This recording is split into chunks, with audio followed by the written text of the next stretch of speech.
The prophets were numerous. The first of them was Adam.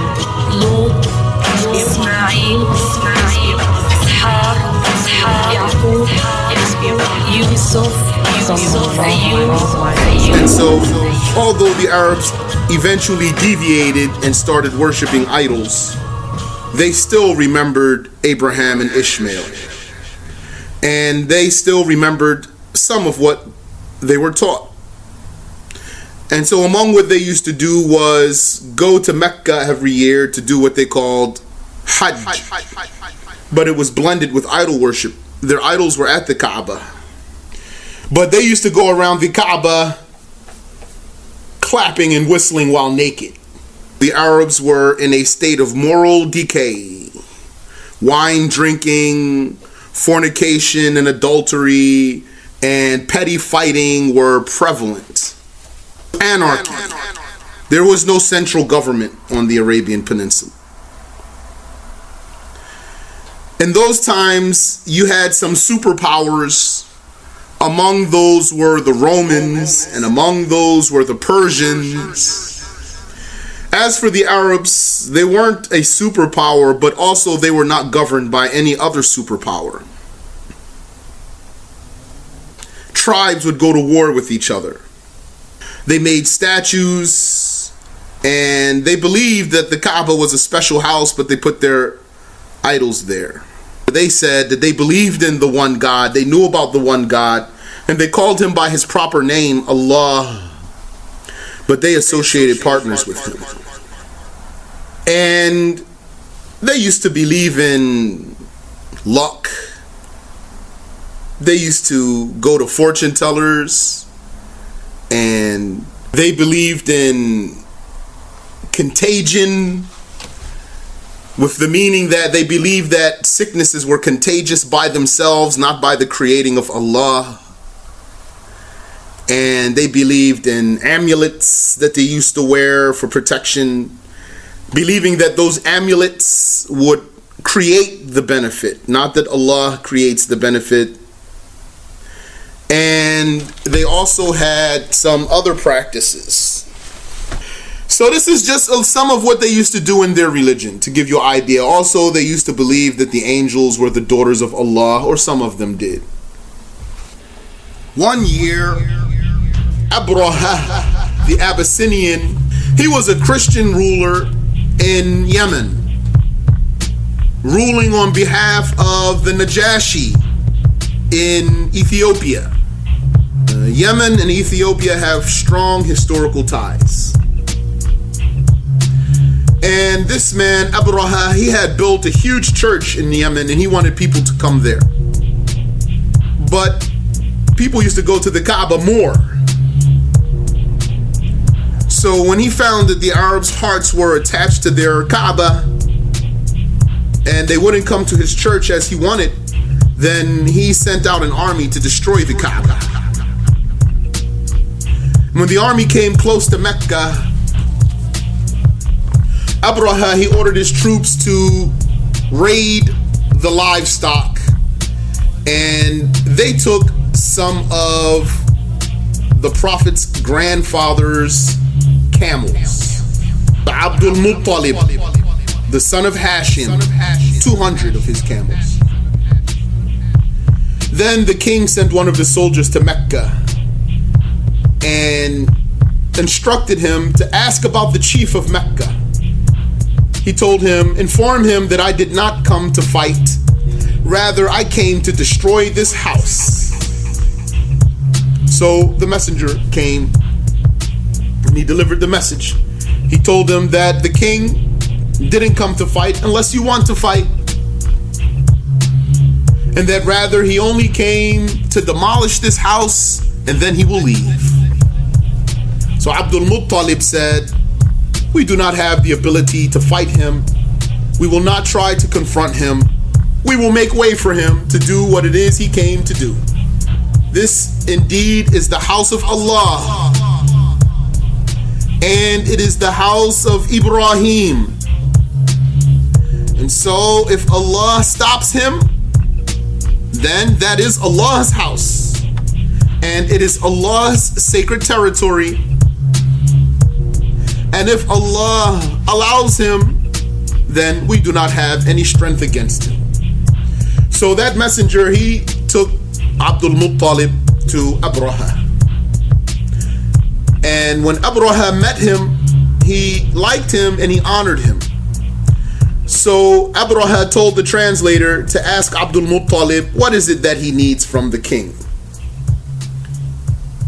So Abdul-Muttalib said, I need my 200 camels back.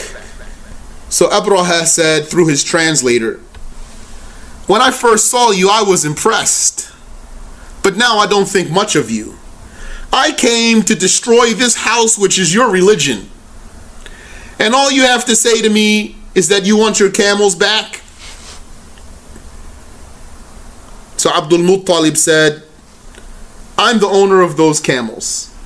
As for that house, it has its own owner who shall protect it. So Abraha, he gave those camels back to him. And fearing that the army would harm the people, Abdul-Muttalib instructed Quraysh to scatter and disperse into the mountains. And they did so. And it was said that Abdul-Muttalib, he took hold of the ring of the Kaaba's door. What do you call that? And he said, Ya Rabbi la arju lahum siwaka. Ya Rabbi famna' minhum himaka. Inna aduwa al-bayti man adaka. Imna'humu an yukhribu quraka. Those are some lines of poetry. They include the meaning, oh my Lord, I do not hope for them or fear for them other than you. Ar-Raja could be hope or fear. So I'm not sure which meaning does he mean here. Oh my Lord, stop them from desecrating your sacred land. Surely the enemy of the house is the one who has taken you as an enemy, O Allah. So stop them from demolishing your towns. That's roughly the meaning of his lines of poetry. So Abraha, he sent his army towards Mecca with a huge elephant in the front. But the elephant refused to walk into the Kaaba. Its job was to bulldoze the Kaaba. But it refused to do so. Even though they beat it and they commanded it and they pushed it and they etc., it would not obey them. But if they directed it in the opposite direction or towards the south or towards the north, it would run. But then they would bring it back to try to direct it to the Kaaba, to bulldoze the Kaaba, and it would refuse. And then Allah Tabaraka wa Ta'ala sent from the direction of the sea flocks of birds. Each bird carrying 3 stones, 2 in its feet and 1 in its beak. Each stone was bigger than a lentil, but smaller than a chickpea. And written on each stone was the name of its target. Those birds came and they started bombing those soldiers with stones. The stones would fall and they would hit the soldier, they would hit his head, penetrate his skull, go through his brain, go through his body, and drop down to the ground, out of his body. And like that, that army was wiped out. It was said that there were 60,000 soldiers. Those people were not even able to enter into the haram. They did not get into the haram. The elephant itself refused, and the army did not invade. And as for Abraha, he got sick. His body fell apart piece by piece, like the segments of his fingers just breaking apart. And he didn't die until his chest gave way and his heart fell out. Subhanallah, Subhanallah. The Prophet sallallahu alaihi wasallam was born about 50 days after the incident of the elephant. The Prophet's mother was Amina, the daughter of Wahb, and his father was Abdullah, the son of Abdul Muttalib. And it was said that Amina, she conceived the Prophet sallallahu alaihi wasallam on her first wedding night. And Abdullah, he had traveled to Medina with his uncles, and he got sick there and he died at the age of 25. He died before the Prophet was born, alayhi salatu wassalam, and other than that was said. Some said he died while the Prophet alayhi salatu wassalam was a toddler. And Amina, she said that she did not feel the weight of the pregnancy like other women do. And that during her pregnancy, she saw a dream. Someone was telling her, do you know who you are carrying? You are carrying the master of this nation, and he is a prophet. But she felt that she was not completely asleep when she heard that or when she saw that. He was born on a Monday in the month of Rabi' al-Awwal, and his birth was an easy one. It was narrated that he came out without an umbilical cord and already circumcised. Then Amina sent the message to her father-in-law to tell him of the birth of his grandson and to come. So he came, and Amina told him about the wonderful dreams that she had while she was pregnant and how easy it was to deliver him. Abdul Muttalib was very happy, and he took the baby to the Kaaba, and he went inside and he praised Allah for his special grandson, and he named him Muhammad. Muhammad, it means the one who is praised a lot by many for his many good traits. All of that is the meaning of Muhammad. The one who is praised a lot by many for his many good traits. And that was not a famous name for the Arabs. Only a handful of children before that had been named Muhammad, and that was recent. The Arabs had started naming their sons Muhammad because they heard by way of the Jews that a prophet would be born soon, that this is the time of a prophet to come, and his name would be Muhammad. As for the name Ahmad, no one before Prophet Muhammad sallallahu alaihi wasallam was ever called Ahmad, and that is the name that was in the book of Prophet Isa alaihi salatu wasalam. When the Prophet was born sallallahu alaihi wasallam, 14 balconies of the biggest palace of the Persian king collapsed, and the fire of the Persians had gone out, the fire that they worshipped, although it had not gone out for 1,000 years. And Kisra, who's the Persian king, he had a disturbing dream. So he gathered his advisors and he told them that he saw in his dream camels guiding horses. Those camels crossed the river, the Tigris River, and then they spread throughout Persia. And while the Kisra was telling his dream, he got the news that the fire went out. So he was very disturbed.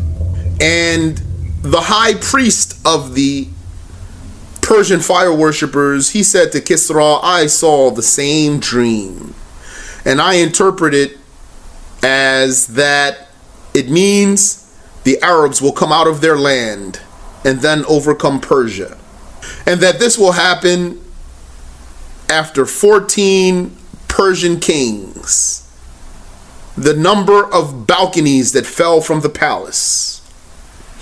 So then when Kisra heard that, he said, well, I'm good then. 14 kings. But after the Prophet was born, alayhi salatu wasalam, there were 10 Persian kings in 4 years. And then after those 4 years, there were 4 more kings over like 8 years. And the Persian Empire fell to the Muslims sometime after the death of Prophet Muhammad sallallahu alaihi wasallam. Ever since then, that has been a Muslim land until today. And in those days, the women in Mecca wanted their children to be nursed by the Bedouins who lived outside of the city. They believed that their children would be healthier being raised in the outskirts. And Amina, she wanted that for her son.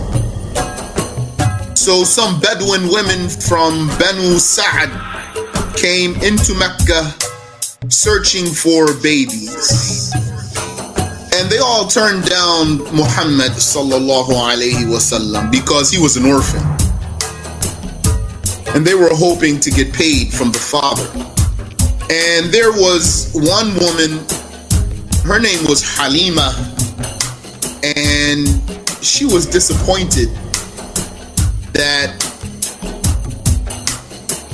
all of her friends found a child to nurse but her. So she went back to go get Muhammad sallallahu alaihi wasallam. And so she brought him back, and she said that as soon as she put him on her lap, her breasts got full of milk, and she was able to nurse him and her own son. And before that, her son wouldn't stop crying. He was a crying baby. And they found that their camel could give milk, or they found many blessings since they brought that baby. So they attributed it to that baby. When Halima's husband slept full without any crying babies, he said, I think you picked the blessed one. Their lambs would get grazed with the other people's lambs, but only their lambs would come back with milk. So the people said to the shepherds, why don't you graze our animals where you graze Halima's animals? So they did that, and they still didn't come back with milk. So Halima, she took good care of the Prophet sallallahu alaihi wasallam. She was his nursing mother. She wasn't his only nursing mother. She kept him for an extended time, and she didn't want to give him back. So when it was time, she took him home, back to his mother, and said to his mother, you should really let us keep him. You don't want him to get sick or anything. So Amina accepted, the Prophet's mother, alayhi salatu wassalam. So they took him back, and one day, their own son came back running. Help my brother from Quraysh. 2 men came and laid him down and cut open his chest. So they ran fast, and they found the Prophet sallallahu alaihi wasallam standing, and his color was different. And they hugged him. He said to them, 2 men with white clothing came and laid me down and cut open my chest, and I do not know what they did with me. So then they knew that they needed to take the Prophet sallallahu alaihi wasallam back home. So they took him back to his mother, and she said, but you were so insistent on keeping him. Why are you bringing him back now? So they said, we took care of him. We did what we had to do, and we were afraid for him, so we brought him back. She said, this is not the reason why you're bringing him back. And then they told her what happened. So Amina took him, but she wasn't afraid for him, alayhi salatu wassalam. She knew that he was very, very blessed baby. She died when the Prophet alayhi salatu wassalam was 6. She took him to Yathrib to visit family, and on the way back she died, and she was buried in a place called Abwa. So when his mother died, his grandfather Abul-Qaasim took charge of him, and he took little Muhammad wherever he went. He gave him special care. Abul-Qaasim died when the Prophet was 8, alayhi salatu wassalam. So then the Prophet's uncle Abu Talib took him in. Abu Talib, he was the Prophet's oldest uncle. He had a number of uncles, and some of them were his own age. So Abu Talib took the Prophet in, alayhi salatu wasalam, and treated him like his own children. In fact, he gave the Prophet alayhi salatu wasalam preference. He noticed that when the boys would wake up, they would wake up and their hair would be all messy and they would have the crust in their eyes. But not Muhammad alayhi salatu wasalam. He would wake up and his hair would be neat, like it was combed with olive oil. And his eyes would be bright, like he had kuhul in his eyes. And Abu Talib noticed that whenever they ate with Muhammad sallallahu alayhi wasallam, there was enough food for everyone and they all got full. So he used to make them wait, and he would not eat without the Prophet alayhi salatu wasallam being there. At the time, there were no schools in Arabia, and only some privileged people knew how to read and write. Prophet Muhammad sallallahu alayhi wasallam, he was among those who grew up not knowing how to read or write. هو الذي بعث في الأميين رسولا منهم. Allah is the one who dispatched to the illiterates a messenger from amongst them. When the Prophet alayhi salatu wasalam was still a youngster, he went traveling with his uncle Abu Talib to the lands of Asham for trade, because you know that the tribe of Quraysh, they used to get their money from trade because the land that they lived in was not an agricultural land. So he went with his uncle to the land of Asham, to the Levant, and they passed by a monk, a Christian monk. So he noticed something about this caravan, so he called them. And he invited them all for food. So they all came out, but Abu Talib, he made Muhammad stay. Sallallahu alayhi wasallam. So while everyone was eating, the monk was going amongst them looking at them. He said, "Is this everyone?" They said, "Yeah, that's everyone." He said, "Are you sure?" They said, "Yeah, just except for a boy still in the caravan." He said, "Bring him." So Muhammad came. And when he saw him, he noticed a cloud that stays over him. And he started asking the Prophet questions, alayhi salatu wassalam. "I ask you by Allat and Al-Uzza." So the Prophet sallallahu alayhi wasallam said, "I hate those the most." So then the monk said to him, "I ask you by Allah." So the Prophet said, alayhi salatu wassalam, "Ask me whatever you want." That monk asked the Prophet alayhi salatu wasalam different questions, like he interviewed the Prophet alayhi salatu wasalam. And he said to Abu Talib, "Who's this boy's father?" So Abu Talib said, "I am." The monk said, "No, this boy's father should be dead." Abu Talib said, "That's true, I'm his uncle." So the monk said to him, "Beware of your nephew from the Jews. If they notice about him what I noticed about him, they will kill him." So Abu Talib, he handled his business and he went back. He was afraid for Muhammad sallallahu alayhi wasallam. And the Prophet alayhi salatu wasalam, he became known as Al-Amin, trustworthy. And he became a shepherd for a time of his life. And every prophet was a shepherd for a time in his life, because being a shepherd helps to prepare for the great task of guiding the people. And when he got older, he wanted to help his uncle. And he was hired by a woman named Khadija bint Khuwaylid. She was sending men out for trade, and she hired the Prophet alayhi salatu wasalam for double the amount that she hired other men. And he went with her servant named Maysarah.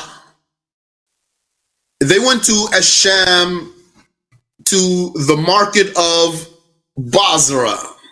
So they call it in Arabic Busra with a Sad, Busra.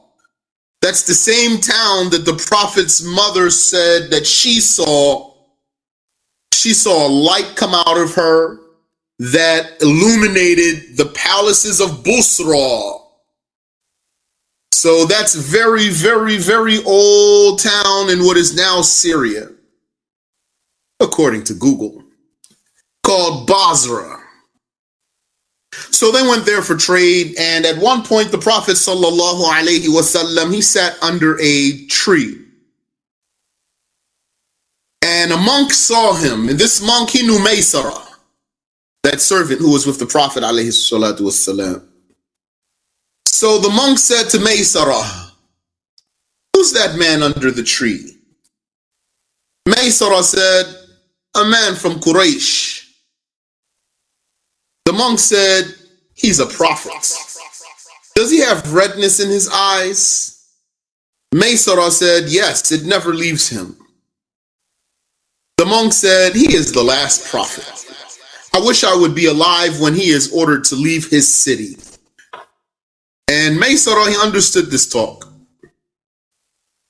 Once when he and the Prophet alayhi salatu wasalam were in the market, there was a disagreement between him, Maysara, and a man. So that man swore by Allat and Al-Uzza. So Muhammad sallallahu alayhi wasallam said, "I never swear by them." So the man said, "Yeah, that's true. That's right." So that man said to Maysara privately, "That man is a prophet. Our clergy find his description in their books." And Maysara noticed the cloud that stayed over Muhammad sallallahu alayhi wasallam. And when the Prophet alayhi salatu wasalam returned from the trip, he came back at noon. He entered Mecca, and Khadija, she was with some women. And she saw him with the cloud over him. So she showed the women. She said, "Look." And they saw what she saw, and they were surprised. And Maysara told her about their trip. He told her about the monk. He told her about the cloud over the Prophet alayhi salatu wassalam. And she profited twice as much as she usually did. And she paid him twice as much as she had previously agreed to.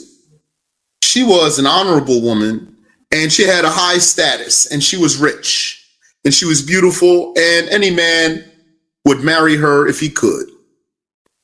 One of Khadija's friends gave the Prophet sallallahu alaihi wasallam the hint that Khadija would accept to marry him if he would propose to her. So the Prophet alayhi salatu wasalam, he talked with his uncles, and they talked with her uncles, and then the marriage was arranged, and the Prophet alayhi salatu wasalam, he married her at the age of 25, and she was 40 years old. And they loved each other dearly, and they had a very nice marriage. When the Prophet sallallahu alaihi wasallam was 35 years old, some of the Arabs wanted to rebuild the Kaaba. But the year of the elephant wasn't that long ago, so some people were not interested. So some of them said, "It's okay, we just want to do something good." So they started taking the blocks down from the Kaaba, and the other people just stood by and watched to see if anything would happen to them. Then when they saw that nothing happened to them, then they came and helped them. So they rebuilt the Kaaba, or renovated the Kaaba, perhaps. Then there was the question about who's going to place the black stone back in its position. Now, the black stone is a gem that came down from paradise. And The kuffar, they worshipped it and it turned black. The kuffar say that the black stone is nothing but a meteor. They say it's a meteor that came down from the sky and the Arabs worshipped it. So they renovated the Kaaba and then they wanted to put the black stone back in its position, but they couldn't agree who would do it. So they were about to fight over that. So they agreed amongst each other. They said, okay, the first one who comes through the door, he's going to be the one to decide. So they said, okay. So they waited, and then who came through the door? It was Al-Amin. They said, that's what's up. It's Al-Amin. It's the trustworthy one. That's good. So they told the Prophet ﷺ about the incident, what the issue was. So he told them what to do. He took his shawl and he put it down and he put the stone in the shawl and he told them, each group, each clan, bring a representative. So each clan brought a representative and each representative took hold of the shawl and carried the black stone to the Kaaba. And then Muhammad himself, alayhi salatu wasalam, he took it and he put it in its place. And everyone was happy. He got the revelation when he was 40 years old. The first of what the Messenger of Allah sallallahu alayhi wasallam was started with concerning the revelation was the good dream. He didn't used to see a dream except that it came true just as clear as the break of dawn. Then the love of solitude was thrown into his heart. He used to seek solitude in the cave of Hira, and he used to worship Allah there. And he would do that for nights at a time until he would long for his family. So then he would go back home, and then he would get more provisions, and then he would go back to the cave, and he would get provisions for another span of time, like what he had done previously. And he was doing that until the truth came to him while he was in the cave of Hira. And so the angel came to him. In some reports, the Prophet sallallahu alaihi wasallam was surprised because the angel just came in on him. So the angel said to him, Iqra. It might mean read or it might mean recite. So the Prophet sallallahu alaihi wasallam responded by saying, Ma ana biqari. I am not a qari. I am not someone attributed with qira'ah. The Prophet said, فَأَخَذَنِي. He took hold of me. فَغَطَّنِي. And then he squeezed me. حَتَّى بَلَغَ مِنِّي الْجَهْدِ. He squeezed me until my threshold. He squeezed me as much as I could be squeezed. ثُمَّ أَرْسَلَنِي. And then he released me. فَقَالَ قُرَأ. And so he said, اقرأ. فقلت ما أنا بقارئ. I said, I am not a qari. I am not someone attributed with qira'ah.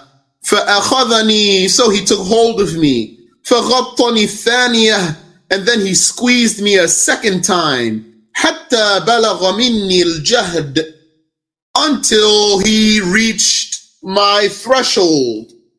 ثم أرسلني. And then he released me. And he said, اقرأ. فقلت ما أنا بقارئ.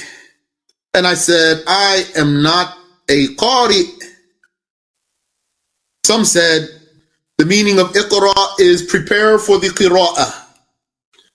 And some of them said he squeezed the Prophet sallallahu alaihi wasallam so to remove any thought of anything else from the Prophet alayhi salatu wasalam besides what the Prophet is involved in right then and there.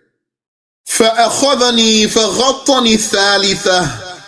So he took me and he squeezed me a third time. ثُمَّ أَرْسَلَنِي. فَقَالَ. Then he released me and said, اقرأ باسم ربك الذي خلق خلق الإنسان من علق اقرأ وربك الأكرم الذي علم بالقلم علم الإنسان ما لم يعلم. And so the Messenger of Allah sallallahu alayhi wasallam, he returned with those verses, meaning he memorized them, and he went back while his heart was pounding. And then he entered in on Khadija bint Khuwaylid, and he said, cover me, cover me. And so they covered him until the fright went away from him. So he said to Khadija, and he had told her what happened, لَقَدْ خَشِيتُ عَلَى نَفْسِي. Wallahi, I was afraid for myself. And so Khadija said to him, Kalla, definitely not. Wallahi ma yukhzika Allahu abada. By Allah, Allah would never humiliate you. He would never let you down. Certainly, you indeed take care of your relatives, and you carry the burden of those who are down and out and they can't carry their own burden. And you give in charity what no one else gives and what no one would hope to ever get from anyone else. And you are a great host to your guests. You help in the good things, not the bad things. And so Khadija took him. And she took him until they got to a man named Waraqah, son of Nawfal, son of Asad, son of Abdul Uzza, Khadija's cousin. And he was a man who became a Christian in the time of ignorance. And he knew how to write Hebrew. He was an Arab, he knew how to write Hebrew. And he used to write the Injil in Hebrew, whatever Allah willed for him to write. And he was an old man, he had gone blind. And so Khadija said to him, Yabna ammi isma' min ibni akhik. Oh, cousin of mine, listen to the son of your brother. Listen to your fellow tribesmen. So Waraqah said to him, Yabna akhi, madha tara. My fellow tribesmen, what have you seen? And so the Messenger of Allah sallallahu alayhi wasallam informed him about the news of what he saw. And so Waraqah said to him, هذا الناموس الذي نزل الله على موسى. That was Namus, the one that Allah sent to Musa. He means Jibreel. Woe is me at this time, if only I were young again. ليتني أكون حيا إذ يخرجك قومك. Woe is me. I wish that I would be alive when your people drive you out. And so the Messenger of Allah sallallahu alayhi wasallam said, Awa mukhrijiyahum? Would they drive me out? He said, yes. There did not come a man ever with the likes of that with which you have come, except that he was taken as an enemy. And if your day reaches me, I will support you greatly. But Waraqah didn't hesitate to die. And the revelation had cut off. And the Prophet sallallahu alaihi wasallam, he had mentioned about the time when he didn't get any revelation. And he said, Bayna ana amshi idh sami'tu sawtan min as-sama'. Once I was walking when I heard a sound from the sky. And so I raised my vision, and behold, it was the angel that came to me in the cave of Hira, sitting in a chair between the earth and the sky. So I became afraid of him. And then I went back and I said, cover me, cover me.